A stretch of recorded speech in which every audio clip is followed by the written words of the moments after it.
이번 영상은 로마 제국 쇠망사 1구원 8장을 요약한 내용 1편입니다. 로마가 평화로웠을 때는 로마의 변방에서 발생하는 반란들은 로마의 번영에는 거의 영향을 미치지 못했지만 군대에서 비롯된 혼란으로 무정부 상태에 이르자 북부와 동부의 적들이 과감한 공격을 감행했습니다. 그 공격의 정도도 점점 가공할 만한 공습으로 바뀌어 갔습니다. 아시아는 유럽에 앞서 고대에도 도시를 형성하고 제국의 지배 아래 전제 정치를 경험하고 있었습니다. 동방은 아시리아가 지배했는데 쇠퇴하여 메디아와 바빌로니아에 의해 양분된 후 페르시아가 그 자리를 차지하게 되었습니다. 페르시아 군주들은 아시아에 머물지 않고 더 큰 세상을 지배하기를 원했습니다. 키루스 왕의 후손인 크세르크세스 왕은 200만 명의 사람들을 이끌고 그리스를 침공했습니다. 이후 마케도니아의 필리푸스 황제의 아들 알렉산드로스 대왕은 3만 명의 정예 병사들만으로 아케메네스 왕조의 페르시아 제국을 무너뜨렸습니다. 이렇게 확립된 마케도니아의 동방 지배력도 셀레우코스 왕조에 의해 무너졌습니다. 셀레우코스 왕조와 유목 민족인 파르티아 왕국도 아르타르크세르크세스에 의해 무너졌습니다. 아르타크세르크세스는 사산 왕조라는 새로운 왕조를 창시했는데 이 왕조는 훗날 아랍인의 침공으로 무너질 때까지 페르시아를 지배했고 로마에는 치명적으로 작용했습니다. 아르타크세르크세스는 유목 민족인 파르티아의 마지막 왕 아르타바누스 5세의 군대에 복무하면서 높은 명성을 얻었다고 합니다. 그는 뛰어난 자질로 인해 오히려 추방을 명령받자 반란을 일으켰던 것으로 추정되고 있습니다. 파르티아인들은 대규모 전투에서 3번 패배했는데 마지막 패배에서 왕인 아르타바누스 5세가 전사하자 왕국의 기상은 꺾이고 말았습니다. 아르타크세르크세스는 왕권을 승인받았고 아르타바누스 5세가 쓰던 왕 중의 왕이라는 칭호도 사용했습니다. 그는 칭호가 주는 허영심보다 키루스 왕 시대의 페르시아 제국의 명성을 다시 부활시키겠다는 다짐을 불태웠습니다. 조로아스터교의 개혁.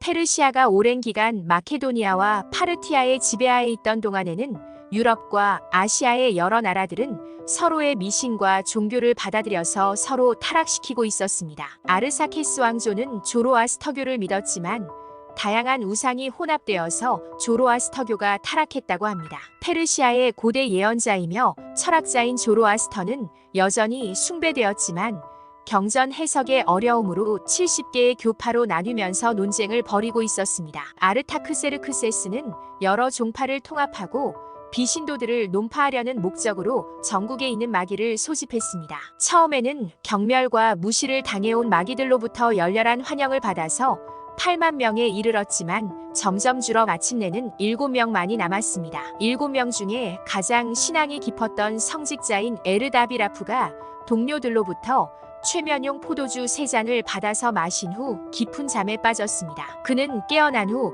자신이 천상으로 올라가 신과 단독으로 회담을 가졌다고 이야기함으로써 조로아스터교의 교조가 정확하고 권위 있게 확정되었습니다. 페르시아의 신학 2개의 원칙 이원론. 조로아스터교의 대원칙은 잘 알려진 대로 선과 악의 이원론입니다. 선의 원칙은 영원한 빛 속에 쌓여있는 반면 악의 원칙은 영원한 어둠 속에 묻혀 있다고 합니다. 선의 신 오르마즈드는 선한 인간을 창조해서 그의 아름다운 세상을 행복의 요소들로 가득 채워놓았고 세상의 질서를 관장했습니다. 그러나 악의 신 아리마는 오르마즈드의 조화로운 세계에 침입했습니다. 그 이후 선과 악은 서로 혼합되어 움직이게 되었습니다. 그 결과 유용한 식물에서는 해로운 독이 생겨났고 자연재해로 인해 자연의 부조화가 생겼으며 인간 세계에도 악과 불행으로 영원히 흔들리게 되었다는 것입니다. 그 가운데서 오르마즈드의 선택을 받은 페르시아인만이 마지막 날의 승리의 영광을 위해 싸우고 있다는 것입니다. 승리의 날에 오르마즈드를 도와 아리만을 물리치면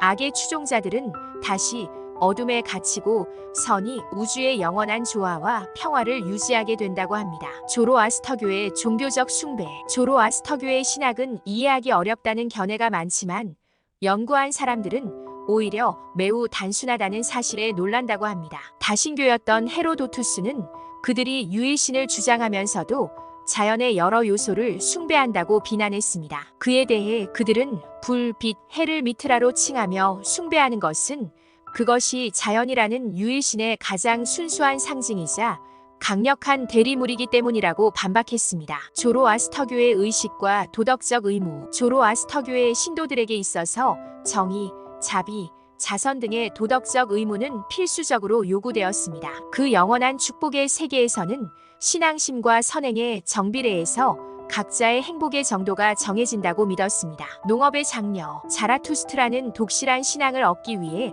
흔히 행하는 단식이나 독신 생활을 죄악이라고 하여 혐오하고 경멸했습니다. 조로아스터교의 성자는 아이를 낳고 유용한 식물을 심고 해로운 짐승들을 죽이고 건조한 페르시아의 땅에 물을 끌어오고 농사를 지음으로써 스스로의 구원을 완성해야 한다고 가르쳤습니다. 젠드아베스타 경전에는 이런 교훈이 적혀 있다고 합니다. 주의 깊고 부지런하게 땅을 경작하는 사람은 1만 번의 기도를 반복해서 얻을 수 있는 것보다 훨씬 많은 종교적인 선행을 비축하게 된다. 해마다 봄이 되면 원시시대의 평등한 인간관계를 재현하면서 현재의 인간관계를 한번 돌아보게 하는 축제가 열렸습니다. 이 축제 때는 왕들도 농부들과 격이 없이 어울렸다고 합니다. 축제 기간에 왕들은 이런 말을 했다고 합니다. 여러분의 노동으로 나는 살아갈 수 있고 나의 보호로 여러분들도 평온을 누릴 수 있습니다. 그러므로 우리는 서로 꼭 필요한 존재들이니 형제처럼 사랑하며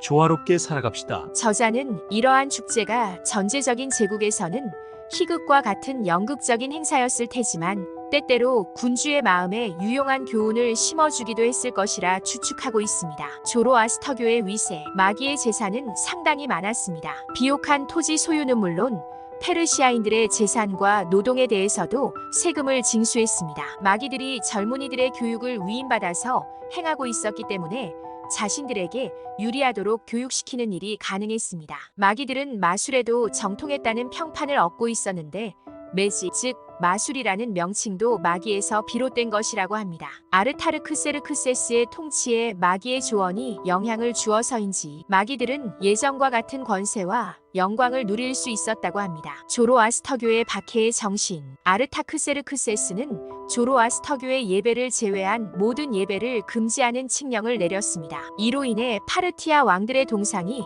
무참히 파괴되었습니다. 전제 정치를 하는 아르타크세르크세스답게 오르마즈드 신의 권위에 도전하는 것은 용납될 수 없었습니다. 그러나 이러한 박해는 오히려 긍정적으로 작용해서 이민족들을 신앙으로 결합시키게 되었고 아르타크세르크세스의 사산 왕조를 더욱 강화시키는 역할을 했다고 합니다. 이번 영상에서는 아르타크세르크세스의 사산 왕조와 그가 국교로 지정한 조로아스터교에 대해 알아보았습니다. 이상 로마 제국 쇠망사 일구원 8장을 요약한 내용 1편이었습니다.